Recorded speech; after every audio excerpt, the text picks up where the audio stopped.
홍준표 대표가 드디어 여당에 대해서, 문재인 정부에 대해서 포문을 열었습니다. 오늘 SNS 페이스북에 발언을 소개합니다. 과유불급이라고 했습니다. 과유불급. 지나치는 것, 모자라는 것 다 좋지 않은 거죠.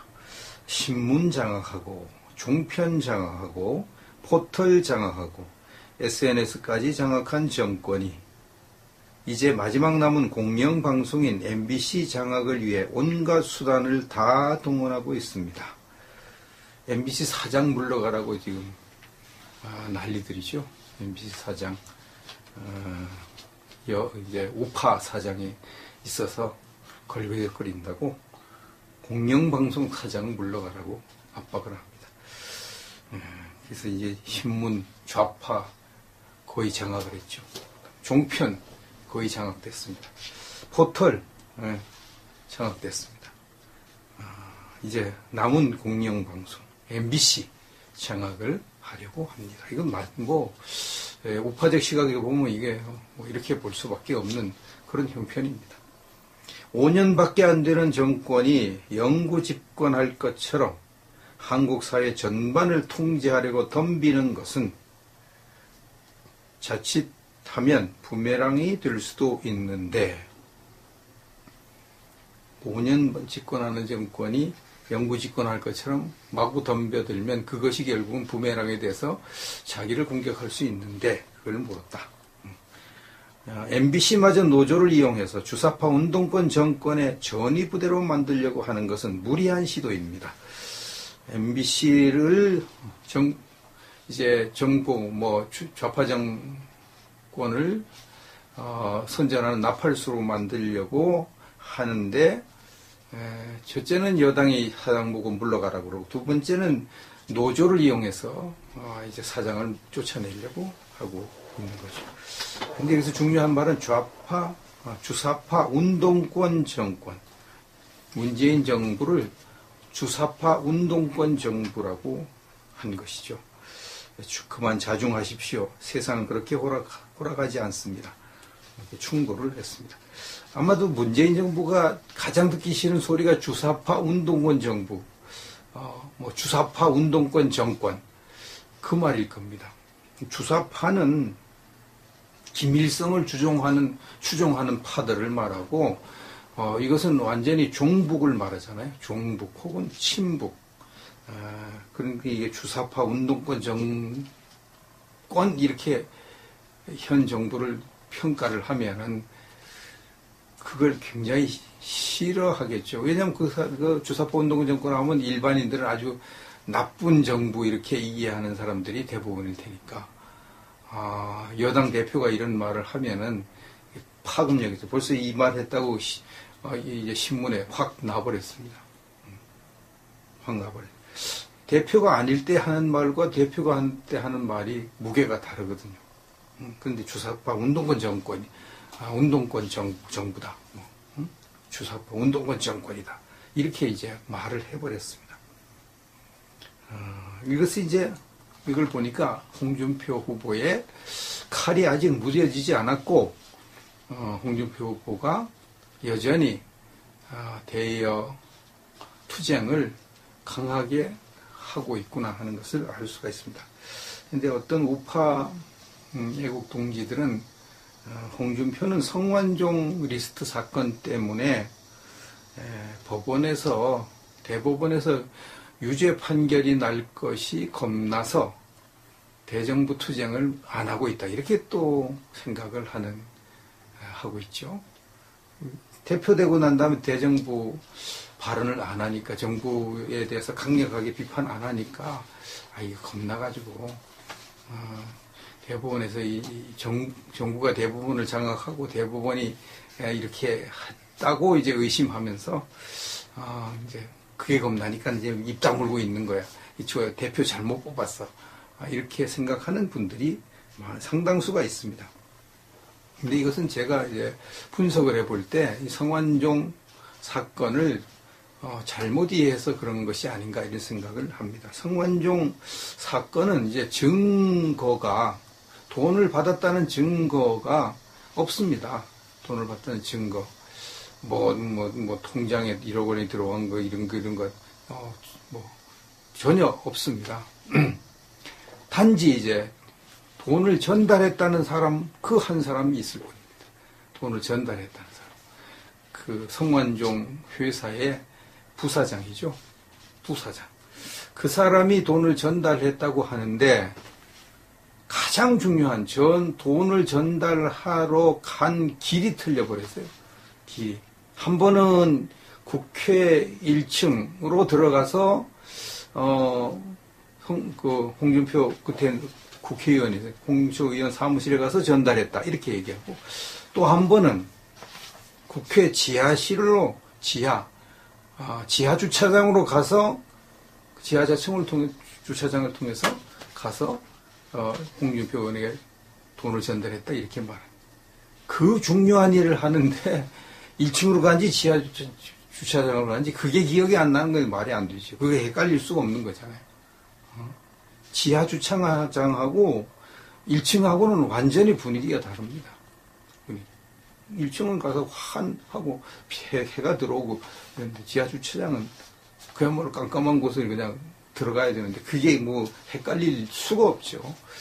이렇게 이제 자기가 한 진술이 뒤바뀌어 버리니까 1심 때는 그냥 그걸 이제 판단을 해버렸는데 2심은 아니다. 이게 증인이 왔다 갔다 하니까 이거 신빙성이 없다. 이건 증거가 안 된다. 그래가지고 2심이 무죄. 고등법원에서 무죄가 된 거거든요. 그래서 고등법원의 판결이 더 이제 무게가 있죠. 지방법원의 판결보다 무게가 있습니다. 그래서 이제 대법원에 올라갔는데 대법원은 다시 가서 이렇게 증인 불러놓고 조사하는 게 아니라 1심과 2심이 증거를 정확하게 적용했는지 또 법률을 정확하게 적용했는지 그것만 살펴보는 거거든요. 살펴보면 이게 증언을 왔다 갔다 하게 진술이 번복되고 왔다 갔다 하는 것이 분명한데 이것을 정당한 증거라고 채택을 할 수가 없는 거죠. 그래서 이제 대법원에서 무죄 판결 날 가능성이 99%다. 그렇게 보고 있는 거죠. 물론 사람이 하는 일은 예외가 있으니까 1%는 이제 가능성이 있는 것으로 열어두는 거죠. 그래서 이제 대법원이 정부 눈치를 보고 그냥 막 정치적으로 판결하지 않는 한 홍준표는 대법원에서 무죄 판결될 가능성이 99% 이렇게 보면 되겠습니다. 그럼 이제 대법원이 현 정부의 눈치를 보고 또 홍준표 이 대표를 유죄로 판결해서 고등법원으로 돌려보내가지고 고등법원은 또 유죄로 판결하고 이런 일이 일어난다면 그런 일이 일어날 가능성이 아주 없진 않잖아요. 그런 일이 일어난다면 어떻게 될 것인가. 그렇게 되면 결국은 이 정부가 엄청난 역풍을 맞게 되는 겁니다. 이 진술이 오락가락하는 것을 이제 대법원이 인정을 했다는 것은 이것은 대법원이 법을 제대로 적용하지 않은 것이 되기 때문에 더군다나 야당 대표를 그런 식으로 명확한 증거도 없는데 유죄 판결을 한다는 것은 이것은 정부 여당의 입김이 아니면 이런 일이 있을 수가 없다. 그렇게 당장 나오게 됩니다. 그럼 이제 여론의 역풍을 맞게 되겠죠. 여론의 역풍을 맞게 되면은 결국은 여당이 손해가 나게 되어 있습니다. 그런 손해 나는 짓을 그렇게 쉽게 할 수 있을까? 물론 할 수도 있습니다. 그래서 할 수도 있습니다. 홍준표 이거 비워 죽겠는데 하여튼 억지로라도 한번 해보자 이렇게 할 가능성도 없지 않아 있는데 과연 대법원까지 전부 다 이런 식으로 정부가 장악을 했다고 볼 수 있는 것인지 아직은 모르겠습니다. 어떻든 오늘 홍준표 대표가 여당에 대해서 특히 문재인 정부에 관해서 아주 강력한 미사일을 날렸습니다. 강력한 주사파 정권, 주사파 운동권 정권 이렇게 공격을 해댔습니다. 그동안 이것을 보면 그동안 이 홍 대표가 그동안 당을 정비하느라고 당을 장악하느라고 정신이 없어가지고 지금 대여 투쟁을 못하고 있었을 뿐이지 여전히 속에서는 날카로운 칼을 갈고 있었구나 하는 것을 알 수가 있고 이제 뭐 1차적으로 다 당직 임명 끝나고 다 당을 2차적으로 장악을 했죠. 앞으로 또 남았죠. 또 당 내에 이제 정통 우파 야당에 걸맞지 않는 인사들을 정리하는 일이 남았습니다. 그래서 이거 당 혁신위원회에서 이제 이걸 맡았잖아요. 당 내에 이 대수술, 이 유석춘 연세대 교수가 이걸 맡았습니다. 근데 이 유석춘 교수가 어떻게 할 것인가 다 이렇게 좀 우파들은 주목을 하고 있고 또 뭐 좌파들도 주목을 하고 있죠. 그런데 어떤 식으로 할 것인가 하는 것에 대한 하나의 힌트가 될 그런 보도가 나왔습니다. 조선일보가 보도했는데 유석춘 교수가 2016년 5월 작년 5월 2일에 한 시민단체 초청으로 거기에서 강연을 했는데 그 강연 내용이 독특합니다. 강연 내용이 현재 쇄신 대상으로 거론되는 자유한국당 국회의원들이 겁을 집어먹을 만한 강연 내용이 거기 들어있습니다. 거기에서 이제 그 19대 국회에서 무소신으로 의정 활동을 한 소신이 없이 의정 활동을 한 사람 또는 그 당시에 좌파 의원들 혹은 좌파 정책에 동조한 새누리당 의원들 이런 사람들을 자기 나름대로 쫙 연구를 해가지고 조사를 해서 발표를 했는데 새누리당 의원들 중에 52명이 문제가 있다. 소신이 없거나 아니면 좌파에게 협력하거나 이런 의원이다. 이렇게 그때 그 공개적으로 강연을 했습니다. 근데 그 52명 중에 26명이 지금 20대 총선에 당선돼서 국회의원 활동을 하고 있습니다. 52명 중에 26명이. 그 사람들이 이제 야당 의원에 협조했는가, 운동권 출신 야당을 도왔는가, 새누리당 주도의 쟁점 법안에 비협조적인가, 이제 개혁법안인가 비협조적. 그 다음에 야당 주도 쟁점 법안에 협조적인가, 이런 것들을 이제 쭉 살펴봤는데, 그 중에 현재 한국당 의원이 18명 있습니다. 18명. 바른정당 의원이 7명 있습니다. 그 이름까지 다 밝혔습니다. 이름까지. 유석춘 당시 교수가 문제가 있다. 이 사람들은 소신이 없다. 아니면 좌파에 협력하는 사람이다. 아니면 우리 우파의 쟁점 법안을 안 도와주는 사람이다. 이렇게 한 사람들. 가나다 순으로 이제 발표했네요.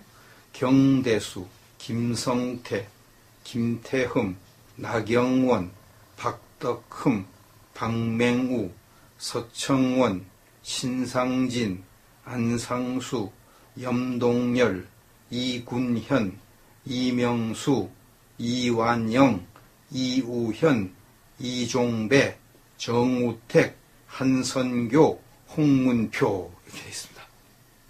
유명한 꽤 이름이 알려진 사람이 여기 들어있죠. 김성태, 김태흠, 나경원, 박덕흠, 박맹우, 서청원, 신상진, 안상수, 이런 사람들.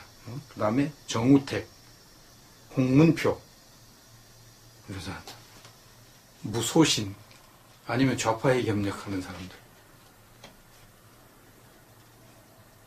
나머지 7명은 바른정당인데요. 김세연, 박인숙, 오신환, 유승민, 이학재, 홍철호, 황영철. 유승민, 황영철. 이번에 박근혜 탄핵 주도한 사람들이죠. 그래서 유석춘 교수는 그들 중에 일부를 겨냥해서 다음과 같이 발표하겠습니다. 이들은 야당과 협조하면서 정부의 발목을 잡은 경력이 두드러져서 이념적으로 보수 정당의 정체성이 없는 인물이다.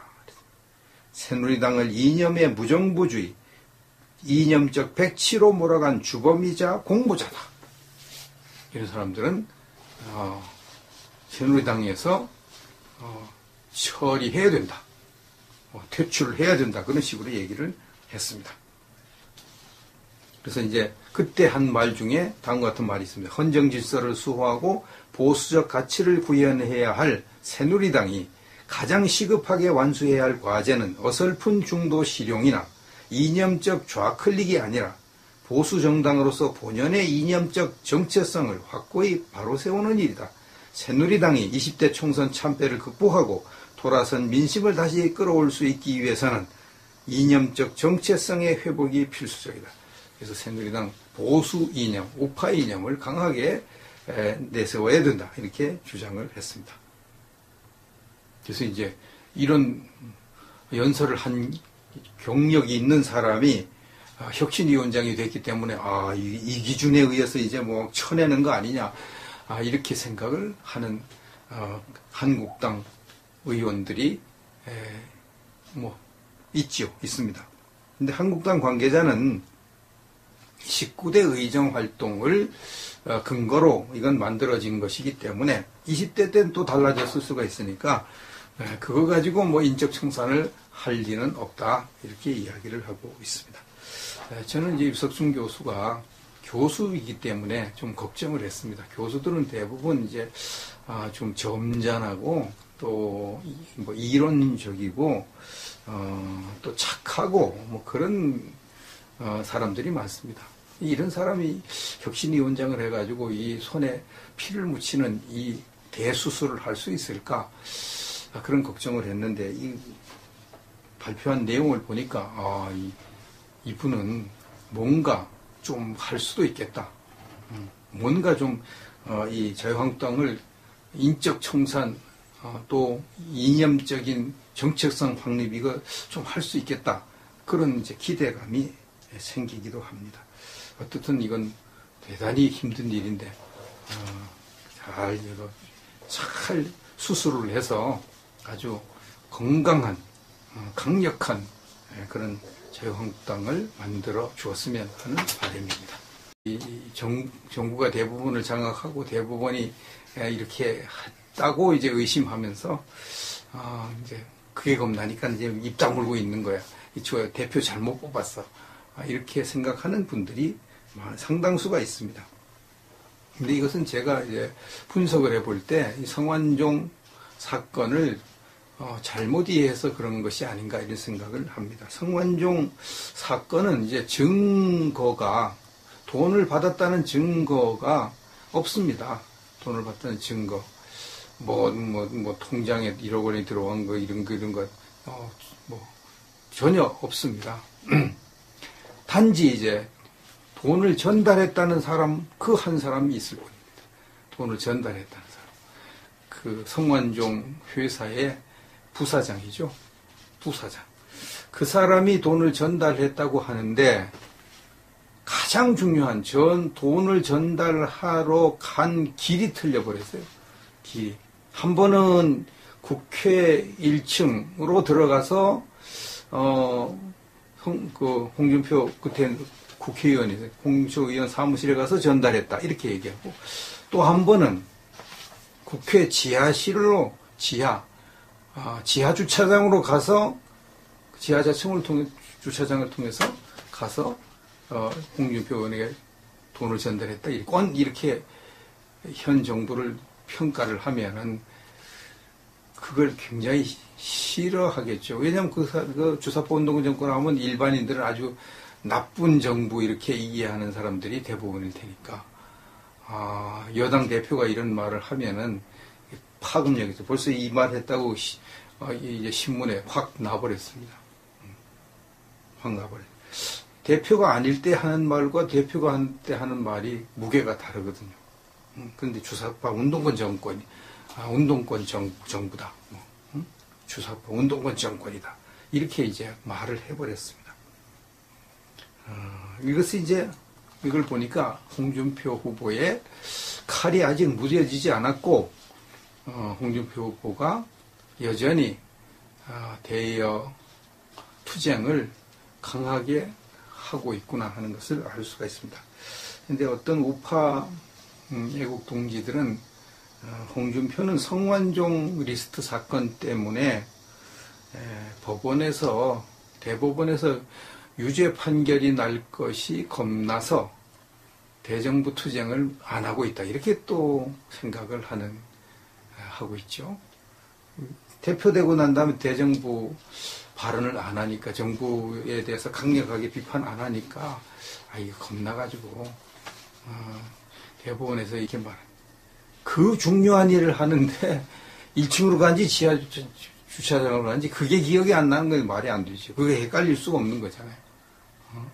지하 주차장하고 1층하고는 완전히 분위기가 다릅니다. 1층은 가서 환하고 해가 들어오고, 그런데 지하 주차장은 그야말로 깜깜한 곳을 그냥 들어가야 되는데 그게 뭐 헷갈릴 수가 없죠. 이렇게 이제 자기가 한 진술이 뒤바뀌어 버리니까 1심 때는 그냥 그걸 이제 판단을 해버렸는데 2심은 아니다. 이게 증인이 왔다 갔다 하니까 이거 신빙성이 없다. 이건 증거가 안 된다. 그래가지고 2심이 무죄. 고등법원에서 무죄가 된 거거든요. 그래서 고등법원의 판결이 더 이제 무게가 있죠. 지방법원의 판결보다 무게가 있습니다. 그래서 이제 대법원에 올라갔는데 대법원은 다시 가서 이렇게 증인 불러놓고 조사하는 게 아니라 1심과 2심이 증거를 정확하게 적용했는지 또 법률을 정확하게 적용했는지 그것만 살펴보는 거거든요. 살펴보면 이게 증언을 왔다 갔다 하게 진술이 번복되고 왔다 갔다 한 것이 분명한데 이것을 정당한 증거라고 채택을 할 수가 없는 거죠. 그래서 이제 대부분 것은 자칫하면 부메랑이 될 수도 있는데 5년 집권하는 정권이 영구 집권할 것처럼 마구 덤벼들면 그것이 결국은 부메랑에 대해서 자기를 공격할 수 있는데 그걸 물었다. MBC마저 노조를 이용해서 주사파 운동권 정권의 전위부대로 만들려고 하는 것은 무리한 시도입니다. MBC를 이제 정부 좌파 정권을 선전하는 나팔수로 만들려고 하는데 첫째는 여당이 사장 보고 물러가라고 그러고 두 번째는 노조를 이용해서 이제 사장을 쫓아내려고 하고 있는 거죠. 근데 여기서 중요한 말은 주사파 운동권 정권. 문재인 정부를 주사파 운동권 정부라고 한 것이죠. 그만 자중하십시오. 세상은 그렇게 돌아가지 않습니다. 이렇게 충고를 했습니다. 아마도 문재인 정부가 가장 듣기 싫은 소리가 주사파 운동권 정부, 주사파 운동권 정권, 그 말일 겁니다. 주사파는 김일성을 추종하는 파들을 말하고, 이것은 완전히 종북을 말하잖아요. 종북 혹은 친북. 그러니까 이게 주사파 운동권